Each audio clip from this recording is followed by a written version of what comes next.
ஜூலை 15 புனித பொனவெந்தூர். இத்தாலி நாட்டிலுள்ள துஸ்கானியில் வாழ்ந்த ஜியோவானி டே ஃபிடென்சா மரிய கீத்தல்லா பெற்றோருக்கு கிபி 1221 ஆண்டு பிறந்தார் பொனவெந்தூர். தன் பெற்றோரினால் இறைபக்தியோடு வளர்க்கப்பட்ட இவர் குருவாக விருப்பம் கொண்டு பிரான்சிஸ்கன் சபையினில் சேர்ந்து குருவாக அருட்பொழிவு பெற்றார். பாரிஸ் பல்கலைக்கழகத்தில் இறையியலும் மெய்யியலும் பயின்ற பொனவெந்தூர் முனைவர் பட்டம் பெற்று அப்பல்கலைக்கழகத்திலேயே பேராசிரியராக பணி செய்தார்.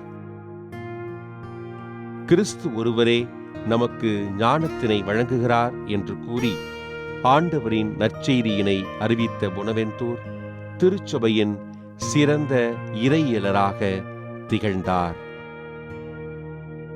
கிபி 1257 ஆண்டு பிப்ரவரி 2 பிரான்சிஸ்கன் துறவர சபையின் 7வது தலைவராக பொறுப்பேற்ற அருட்தந்தை பொனவெந்தூர் 17 ஆண்டுகள் தன் சபையினை செம்மையோடு வழிநடத்தினார்.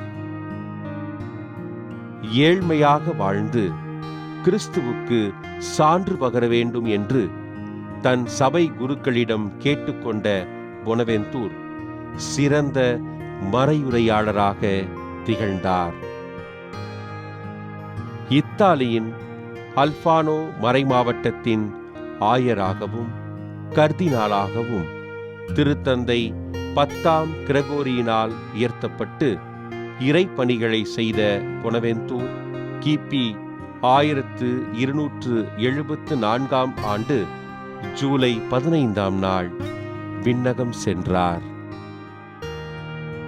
இறையியல் மற்றும் மெய்யியல் பாட புத்தகங்களையும் பிரான்சிஸ் அசிசியாரின் வாழ்க்கை வரலாறு உள்ளிட்ட பல்வேறு நூல்களையும் எழுதி திருச்சபையின் வளர்ச்சிக்கு காரணமாக இருந்த ஆயர் பொனவெந்தூர் அவர்களை திருத்தந்தை 4ஆம் சிக்ஸ்தூஸ் 1482 ஆண்டு ஏப்ரல் 14 புனிதராக உயர்த்த கிபி 1588 ஆண்டு திருத்தந்தை 5ஆம் சிக்ஸ்தூஸ் திருச்சபையின் மறை வல்லுனராக இவரை அறிவித்தார். புனித பொனவெந்தூர் திருவிழாவினை கொண்டாடுகின்ற நாம் வறுமையின் காரணமாக கல்வி பயில இயலாத மாணவர்களுக்காகவும் அவர்கள் கல்வி பயில ஆண்டவர் அருள் புரிய வேண்டுமென்றும் மன்றாடுவோம்.